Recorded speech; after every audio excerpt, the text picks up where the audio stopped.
అందరికీ నమస్కారం అండి. శైలజ వినిపించే కథల ఛానల్కు స్వాగతం. ఈరోజు మనం ఇమ్మిడిశెట్టి కోటేశ్వరరావు గారు రచించిన కోణంగి దెయ్యం అనే కథను విందాం. ఈ కథ నవంబరు 2010 చందమామలో ప్రచురింపబడింది. కృష్ణాపురం గ్రామంలో అందరూ కష్టజీవులే. అయితే ఊరందరిది ఒకదారి, అయితే ఉలిపికట్టది ఒకదారి అయినట్లు ఆ ఊళ్ళో రంగడికి చదువు సంధ్యలో అబ్బకపోవడంతో ఏ పని చేయకుండా గాలి కబుర్లు చెప్పుకుంటూ పొద్దుపుచ్చటం అలవాటైంది. అందులోనూ వాడి తల్లిదండ్రులు చిన్నతనంలోనే చనిపోవడం వల్ల పండు ముసలిదైన రంగడి అవ్వ వాడి బాగోగులు చూస్తూ ఉండేది. అవ్వకి చూపు మందగించడంతో రంగడి జులాయితనం పెట్టరేగిపోయింది. రోజు అవ్వ కన్నుగప్పి ఇంట్లో ఉన్న ఏదో ఒక వస్తువును తీసుకెళ్ళి అమ్ముకొని జల్సా ఖర్చులు చేయడం నేర్చుకున్నాడు. రంగడి జులాయితనం సహించలేని అవ్వ ఓ రోజు వాడిని ఇంట్లోకి చేరనివ్వకుండా నానా శాపనార్థాలు పెట్టింది. ఆ రోజంతా అవ్వ తనను ఇంట్లోకి రానివ్వకపోవడంతో రంగడు ఆ రాత్రి ఆరు బయటే నిద్రపోయాడు. మరుసటి రోజు ఉదయం బాగా ఎండ వచ్చేంత వరకు గుర్రుపెట్టి నిద్రపోతున్న రంగడిని చూసి అవ్వ మరలా తిట్టడం మొదలెట్టింది. ఇక మీదట తనను తిడితే ఇల్లు విడిచి వెళ్ళిపోతానని రంగడు బెదిరించినప్పటికీ అవ్వ తిట్టడం మానలేదు.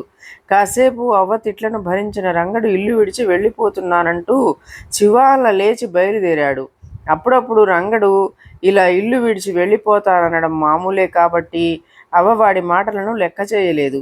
ఊరి పొలిమేర దాటిన రంగడు మధ్యాహ్న సమయానికి ఓ చిట్టడవిలోకి ప్రవేశించాడు. అంతకు ముందు రోజు నుంచి భోజనం చేయకపోవడం వల్ల ఊరి పొలిమేరకు వచ్చేసరికి శోష వచ్చింది.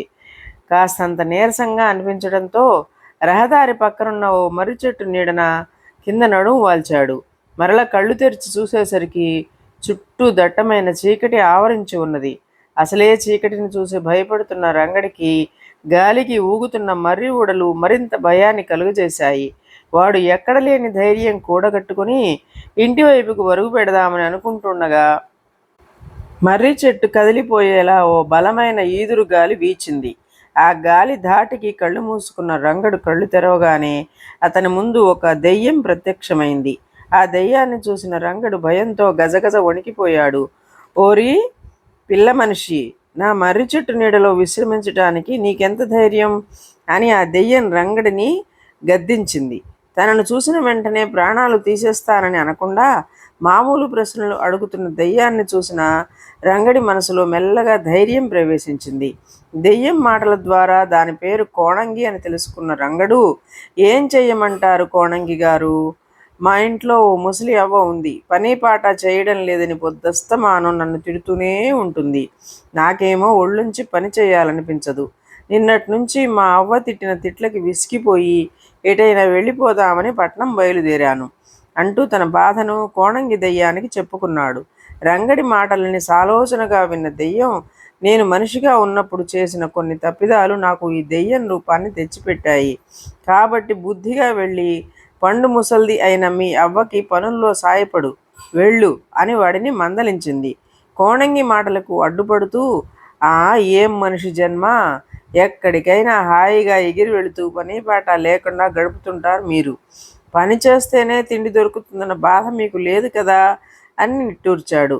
ఈలోపు కక్కడు, లప్పడు, చిప్పడు అనే దెయ్యాలు కూడా అక్కడికి రావడంతో వాడి వాదన వేడి అందుకుంది. తాను 4 దెయ్యాలతో మాట్లాడుతున్నానన్న సంగతే మర్చిపోయాడు రంగడు. రంగడి వాదనను విన్న కక్కడి దెయ్యం, అయితే నీకు మనిషి రూపం విరక్తి పుట్టిందన్నమాట.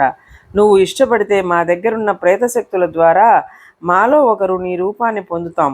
నువ్వు మాలో ఎవరి రూపాన్నైనా ధరిస్తావా అని రంగడిని ప్రశ్నించింది. కక్కడ దెయ్యం చెప్పిన పద్ధతికి రంగడికి బాగా నచ్చింది. హాయిగా దెయ్యం రూపం ఎత్తితే ఎలాంటి బాదరబందీ లేకుండా మర్రి చెట్టుకు తలకిందులుగా వేలాడుతూ గడిపేయవచ్చుననుకున్న రంగడు వెంటనే తన సమ్మతిని తెలియచేశాడు. అక్కడున్న 4 దెయ్యాలలో కోణంగి దెయ్యం కాస్త మంచిదిగా అనిపించడంతో తను కోణంగి రూపాన్ని ధరిస్తానని, కోణంగి తన రూపాన్ని ధరించవచ్చునని చెప్పాడు. అయితే తనకు దెయ్యం జీవితం పట్ల మొహమెత్తినప్పుడు తాను అసలు రూపాన్ని తనకు ఇచ్చేయాలని ఒప్పందం చేసుకున్నాడు. వెంటనే కోణంగి దెయ్యం రంగడి తలపై చేయి ఆనిచ్చి ఓ పిశాచి మంత్రాన్ని జపించడంతో రంగడు కోణంగి దెయ్యంగా, కోణంగి దెయ్యం రంగడుగా మారిపోయారు. దెయ్యం రూపాన్ని ధరించిన రంగడు పొద్దస్తమానం మర్రి చెట్టుకు తలకిందులుగా వేలాడుతూ, అదీ కాకపోతే కాసేపు కక్కడు లప్పడు చిప్పడు దెయ్యాలతో గాలి కబుర్లు చెప్పడం చేస్తుండేవాడు. ఆ దెయ్యాలు కూడా రంగడి వలె సోమరిపోతులే కాబట్టి వాడి మాటలే వినసాగాయి. రంగడి రూపంలో కృష్ణాపురం చేరిన కోణంగి దెయ్యం ప్రతి పనిలో అవ్వకి సాయపడసాగింది. రంగడిలోని మార్పును చూసి ఊరి జనమంతా ఆశ్చర్యపడ్డారు. మనిషి రూపంలో కోణంగి దెయ్యానికి సంతోషాన్ని ఇవ్వడంతో కలకాలం రంగడి రూపంలోనే ఉండాలని అనుకుంది. రంగడు వచ్చి తన రూపాన్ని తిరిగి ఇవ్వమని అడిగితే ఒప్పుకోకూడదని నిర్ణయించుకుంది ఆ కోణంగి దెయ్యం. కొంతకాలానికి కోణంగి రూపంలో ఎల్లవేళలా మర్రి చెట్టుకు వేలాడుతుండటం రంగడికి విసుగనిపించింది. అలా అనిపించిందే తడవుగా ఒకరోజు రాత్రి కృష్ణాపురంలోకి ప్రవేశించి తన రూపంలో గుర్రు పెట్టి నిద్రపోతున్న కోణంగి దెయ్యాన్ని లేపాడు. ముందుగా అనుకున్న మాట ప్రకారం తన రూపాన్ని తిరిగి ఇవ్వమని కోణంగిని అడిగాడు. ఇందుకు కోణంగి ఎంత మాత్రం ఒప్పుకోలేదు. రంగడు కాళ్ళా వేళ్ళా పడినప్పటికీ కోణంగి దెయ్యం మాట వినకపోవడంతో రంగడు విచారంగా వెనక్కి తిరిగిపోయాడు. ఇదిలా ఉండగా ఒకరోజు తెల్లవారగానే ఇంటి ముందు ఊరి పెద్దలంతా గుమిగూడి ఉండటం రంగడి రూపంలో ఉన్న కోణంగికి ఆశ్చర్యం అనిపించింది. విషయం ఏమిటో తెలుసుకోవాలని బయటకొచ్చిన కోణంగిని, రంగా, 2 సంవత్సరాల క్రితం తీసుకున్న మా బాకీని ఎప్పుడు తిరిగిస్తావు అంటూ గద్దించిన ఓ పెద్ద మనిషి రంగడిని పెడరెక్కలు విరిచి ఓ చెట్టుకు కట్టేసి కొట్టసాగాడు. అలా రోజు ఎవరో ఒకరు వచ్చి రంగడి రూపంలో ఉన్న కోణంగిని దుడ్డుకర్రలతో బాధసాగారు. రోజు దెబ్బలతో పంబరేగుతుండటంతో భరించలేని కోణంగి పరుగు పరుగున వెళ్ళి రంగడి దగ్గర తన రూపాన్ని తనకివ్వమని అడిగింది. ఆ క్షణం కోసమే ఎదురుచూస్తున్న రంగడు వెంటనే తన రూపాన్ని తాను ధరించి కోణంగి రూపాన్ని కోణంగికి ఇచ్చేశాడు. ఇంతలో అక్కడికొచ్చిన కక్కడు లప్పడు చిప్పడు దెయ్యాలు రంగడి రూపాన్ని ఎందుకు తిరిగి ఇచ్చేస్తున్నావని కోణంగిని అడిగాయి. ఏమని చెప్పేది? వీడు చేసిన అప్పులు తీర్చమంటూ రోజుకొకడు వచ్చి నా ఒళ్ళంతా హోనం చేస్తుంటే నా వల్ల కావట్లేదు అంటూ నిట్టూర్చింది కోణంగి దెయ్యం.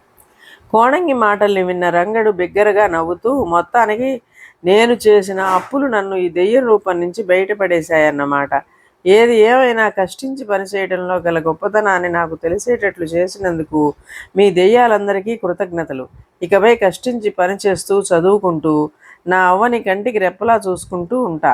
వస్తా అంటూ కృష్ణాపురం వైపు సాగిపోయాడు. అలా కోణంగి దెయ్యం దెబ్బతో జులాయి రంగడు బుద్ధిమంతుడయ్యాడు. ఇదండి కథ. ఈ కథ మీకు నచ్చినట్లయితే లైక్ చేయండి, షేర్ చేయండి, కామెంట్ చేయండి.